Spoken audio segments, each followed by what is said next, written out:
Hey guys, Mark here. In this video, I'm going to be going over how I made $8.5 million in the last 12 months with one of my brands, and specifically the 7 things that you don't really find out on the internet that actually helped me get there. And the first thing is going to be, in branded dropshipping, there's this whole notion of people obsessing over winning products, but I don't actually like to think about it that way because it's super one-dimensional. It's not really going to get you results. So the first thing is going to be that what you should really be prioritizing is not winning products, but instead winning angles. And let me explain exactly what I mean by that. So if you don't know what an angle is, the best way to think about it is a specific way that you are actually selling your product. So the analogy that I like to use is that if you were to buy an iPhone, not everybody buys an iPhone for the same reason. Some people buy it just because they don't want to have an Android. Other people buy because they don't want to be that guy that has green text bubbles in the group chat. Other people buy just because they love the Apple brand, right? Everybody kind of buys for a different reason. It could be convenience, it could be time. These are all different angles that you can tap into. The exact same thing is true with branded dropshipping. You shouldn't be obsessing over your product, but instead obsess over how you're actually going to sell it. Because I can tell you right now that I can take a fully saturated product, a product that has just been completely ran through by hundreds, if not thousands of different dropshippers, and I have full confidence that I can make that product a winner just because I'm selling it in a different way. And what I really like to call the strategy here is actually going to be leading into my next point. But the whole purpose here is that winning products are not the end all be all. I don't want you to fall into the trap that I did where I ended up testing 50 plus products before I ever found a winner. Okay. That's not the way that is sustainable if you want to make real money. If you want to just like ride a trend, just like make a few, make 10K, make 100K, and then make nothing the next month, be my guest. Chase those trendy winning products and you'll just have a hole in your bank account, right? It's just not a very good strategy. Instead, what you should be doing is going after products that you know are already proven and simply tap into new angles, new ways to sell those products. So that kind of leads into my second point here, things that people don't really tell you online, which is, of course, blue ocean strategy, which is where you enter a completely untapped market. You're the only person there. There's no competition. Then on the other hand, you have red ocean strategy, which is you go into a super crowded market and there's just competition everywhere. That's also very difficult. I like to do what's called the purple ocean strategy. Now, I wish I could say that I was a guy smart enough to come up with this exact term, but this all goes to Josh Snow, who came up with this term. Now, the reason that it's called purple ocean strategy is because what you should be doing is you want to enter markets that are proven. You want to enter products that are proven. And for me, I say that that's at least $300,000 to $500,000 per month in sales. So if I can go see at least one competitor that is making $300,000 to $500,000 per month with a particular product, then I know I can check that box. Yes, that product is actually validated. The market is validated. However, that's when you want to introduce those new angles. You have to introduce something new, because if you're trying to compete with a competitor selling the same product in the same way with the same ads and the same creatives and the same angles, guess what's going to happen? Nothing. You're just going to end up losing money, okay? Because the competitor that you're trying to compete with, they have all this data inside of their ads account in their pixel that they can just outcompete you from day one. You're immediately starting off on the wrong foot. Instead, what you should be doing is enter kind of in a red ocean, but you have to have something unique about your brand that gives people a reason to buy from you. That could be something as simple as setting up a traditional direct response style funnel instead of a product page. It could be increasing the rate at which you're testing your creatives. It could be, using a different marketing strategy. For example, if they're only running on Facebook, then you go onto TikTok ads, you go onto Google ads, you go onto Snapchat ads, whatever it is, there needs to be something unique. There needs to be something that differentiates yourself where you have a competitive advantage. You can actually compete on something outside of the product, right? Because you already know the product is proven. All you have to do is figure out a unique way to sell it. And once that really clicked in my head, I finally went from thinking that the only reason that you'd be successful in e-com is by finding the golden winning product, which is just complete bullshit. It's just nonsense. Because how is it that there are people out there that can come and take my product and just destroy with it? It's simply because they're marketing it in a different way, in a unique way. They're tapping into new angles or something else, okay? So this is called the purple ocean strategy. Again, this is something that I don't really see a lot of people talking about. Now, point number 3 is that funnels are, right now, in terms of, running cold ads, are always going to be beating what I call PDPs. Now, PDP stands for just a standard product page. So if you were to open up a new Shopify store, you're going to go through the whole store creation process. You're going to set up a simple product page, and then you're going to send all your traffic to this product page. Now, the problem with this is you're only meeting people at one level of awareness, and you're basically doing the equivalent of the analogy that I like to use is that if you were to go on a date and you meet this girl, you say, hey, my name's Mark, do you want to go back to my place? Those are the first words out of your mouth. What's going to happen? You're just going to get slapped across the face. Nothing good is going to become of it, right? So instead of doing that, I like to set up traditional direct response style funnels where instead of going straight into selling my product, I sell the problem first. Okay, so the mistake that a lot of people make when you sell PDPs is you basically assume that everybody is already solution aware. And the cool part about running funnels is that you can actually put people in a specific solution state that positions your product as the ultimate solution. And so this is also another example of where you can use purple ocean strategy, right? You can take a product that is already proven, it's already successful, you can simply market it to a different stage of awareness and just completely clean up, right? A lot of people have a problem, that's just business in general, right? There's customers that have a problem, you create a product that solves that problem. What most people, especially online, they don't tell you is that through your copy and through your funnel, you can convince people that the root cause of the problem is actually something completely different than everything that they've been told. So this is a concept in copywriting, super basic. It's called the unique mechanism. And the unique mechanism is basically the whole sum of why everything else that they've tried to solve this problem has failed to work. And a lot of people don't even think about, mechanisms, especially in the dropshipping space, when they go into launching a new product. Yet in copywriting, it's like copywriting 101, right? You have to have some mechanism that differentiates you from everybody else. And when you use a mechanism, what you can do with your copy is that you can actually construct funnels that are talking directly to people to get them in the proper solution state,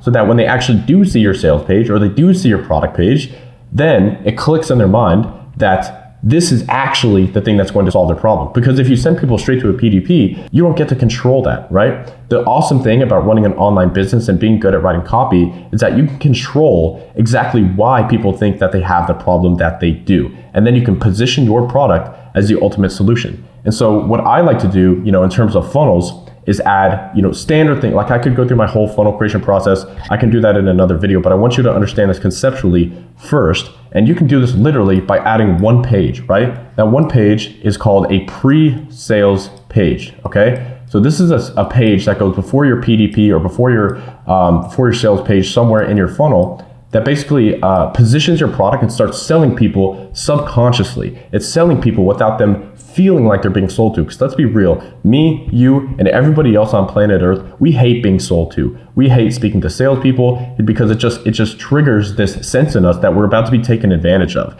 And when you introduce a sales page, so like in a standard funnel, you have your sales page here and everybody just sends the traffic right here. So like if this is your ad that you're running, everybody just sends traffic straight to the PDP, right? Now, like I said, this is not the way if you want to scale on cold traffic specifically. This is not applicable to warm because you don't need to get them back into that solution state. But for cold traffic on paid ads, you're going to have that same ad that you have running, but instead you're going to send people to that pre-sales page where you can actually, let's just say pre-sales page. You guys get it. You can put people in the exact perfect state so that when they do actually see your offer and they get to the sales page, which would be right here, now they're actually ready to buy. And the cool thing about this is on the surface, it doesn't really make sense, right? Because you're actually adding friction to the funnel. But what you don't realize is that adding friction, number one, increases the quality of traffic that you're getting, meaning when people land on the sales page, they've already consumed an entire full page of your content. They now understand the mechanism, they understand the big idea, they understand why their problem is actually a problem, and they understand the perfect solution is your product that you're selling. And so with this structure here, again, this is just super basic. This isn't going to be like a full funnel video. I'm just going over it briefly. With this structure, you have so much more control over your funnel, which means you can oftentimes see an increase in your CVR, right, your conversion rate, and an increase in your AOV. Simply because the people, once they see your offer, they have so much more consumption. One of the biggest lessons that I've learned in marketing over the past few years is that the more content you can get people to consume before they see your offer, the better off you're going to be. You're going to have higher AOV, you're going to have a higher conversion rate, and every customer that comes through your door is going to be worth more money. Do you have any idea how much easier it is to scale on paid ads when you can spend, 1.5, 2x, 3x your CPA compared to all your other competitors? You can just spend so much more money to acquire a customer. That makes scaling on paid ads basically feel like cheating. And that's what I want for you. And one of the ways to do that is to simply introduce this one intermediary page called a pre-sales page. Now, this is super basic. Like I said, I'm not going to go into like a ton of depth on this, but I just want you guys to understand that if you introduce a page like this and you think about it this way, where you can control the state that they're in when they see your offer, you can just convert people like crazy. Now, the fourth thing on this list is going to be that creatives are king. Now, like I said in that initial point, all the focus in the dropshipping space is on the product, and to an extent that is true. If you literally happen to just hit the jackpot and find this perfect product that nobody else is selling and you just test it with basic ads and it just performs like crazy, God bless you. Okay, that's awesome. I'm happy for you. But that's really unrealistic, right? I want to give you the realistic view of what e-com actually is, what it entails. And the truth is, creatives are king. And so most of you watching this video right now, let's say you want to test a new product, you'll throw up maybe one creative, maybe three, and then you'll call it. If it's not profitable, you'll move on. I want to urge you to test more creatives, all right? Getting really, really good at creatives, it's a two-phase game, okay? Number one, like the first thing that most people struggle with is simply they are testing a very low quantity of creatives. Meaning, if you're testing anything less than 20 creatives per week, you're not doing enough. You're just not, okay? Because you're gonna be losing to people like me and people like the other massive brands out there that are pushing really hard on paid ads. And as soon as you kind of at least increase your quantity of ads that you're testing, you need to increase one very specific metric that, again, I never see anybody really talk about. And that's gonna be your win rate, okay? So the win rate is if you were to test 100 ads, how many of them are actually gonna turn out to be profitable? So we have a few clients inside of Brand Builders Academy that actually have a win rate of like 30 to 50%, which means if you were to test 10 creatives, 3 to 5 of them are going to be profitable. That is extremely, extremely good. That is very rare, but that's what you want to be optimizing for, is the win rate of your creatives. Because it's one thing to just like spam test a bunch of creatives, throw a bunch of stuff against the wall, and guess what? None of it sticks. It's not just increasing the quantity, but also the quality of the creatives, your win rate, okay? Now I have a whole creative tutorial coming out on Wednesday. So if you guys are ready for that, send me a DM on IG, bug me. I'm working on it. I promise it's going to be amazing. And it's going to be literally start to finish how to create creative. So I know you guys have been asking for that. That's coming very soon. But creatives are king. If you're running paid ads, you have to just be testing creatives like a maniac. Turn yourself into a mad scientist. Take off the dropshipper hat and put on the fucking badass internet marketer hat and just start testing creatives like there's no tomorrow, because that is really the key to scaling in 2025. Now, number 5 on this list, and honestly, my personal favorite, is going to be break the motherfucking rules. Look, I'm gonna let you guys in on a little secret about marketing, okay? All the quote unquote rules that people have made, like you have to test the product this way, the product has to be this, this, and this. Guess what? They were just made up. They were just made up one day by people no smarter than me or you. And I wanna urge you to question them. I love the philosophy when everybody is zigging, you wanna be zagging. So this is why I created this list in the first place, because not a lot of people actually talk about these things. Nobody talks about this stuff. And that's exactly why I talk about it, because I want to be the person that's breaking the rules. When everybody is putting all the emphasis on the product, I said, but wait, there's more to being successful in internet marketing than just a product. There's more to being successful in dropshipping than just a product. What about the creative? What about the funnel? What about the AOV? What about the LTV? What about subscriptions on the back end? What about your infrastructure? Like there's all these other things that go into being successful. It's not all the product. And I urge you to just question all the question me,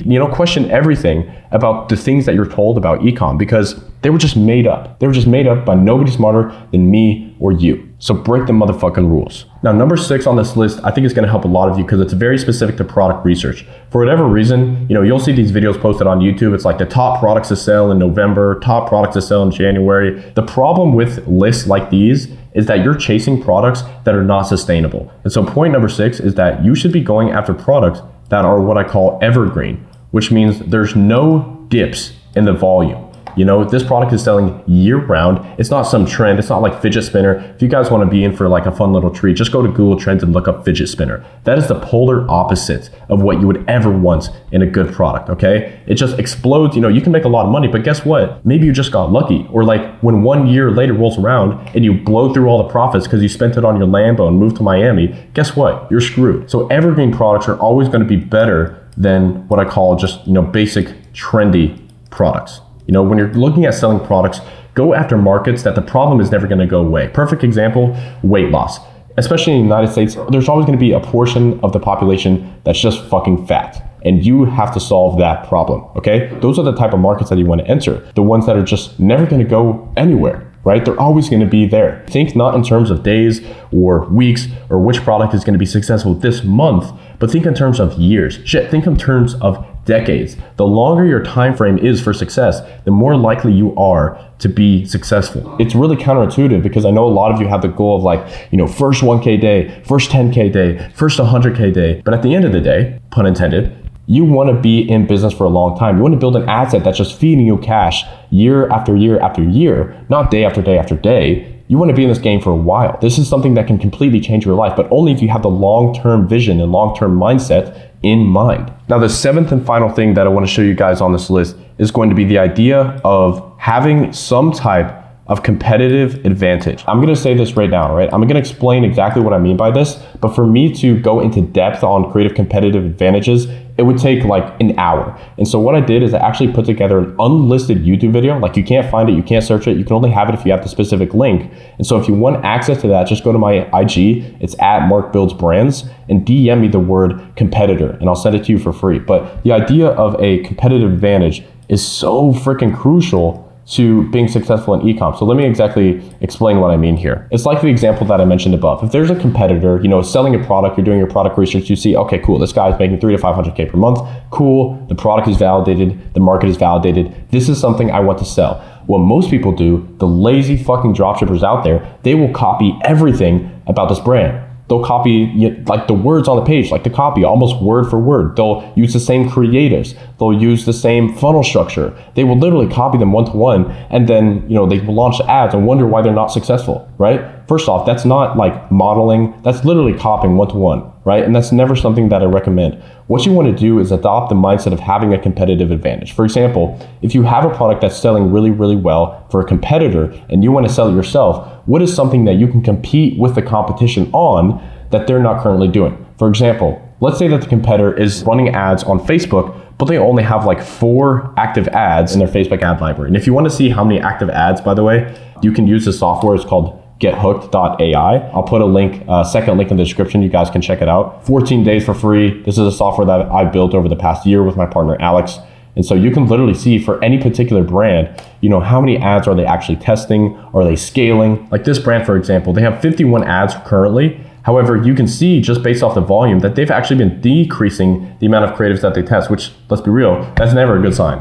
Like if you're lowering the amount of creatives that you're testing, you're probably not scaling your business, okay? So it's just a side note, super cool tool, shameless plug there. But if you see that they don't have a lot of ads active in the library, that can be something that you can compete on, simply testing more creatives. Another example is if they're only running ads on Facebook, you take that same product, the same everything, but you simply throw it up on TikTok, or you throw it up on YouTube ads, right? And you're just tapping into a new traffic source. So that's another thing that you can compete on is the traffic source. Another perfect example of using a competitive advantage is the angles, right? It's exactly what I mentioned in point number 1, I think. If they're selling the product to the same people in the same way, day after day after day, how can you sell that same product to a different group of people? Or how can you sell the same product to the same people, but in a different way, using a different angle? That's another competitive advantage that you can use to absolutely just destroy it with your branded dropshipping store. I was brainstorming this video just before I filmed it, and I was really trying to think, what are the few things that I never really hear? And these are the 7 things that I came up with. So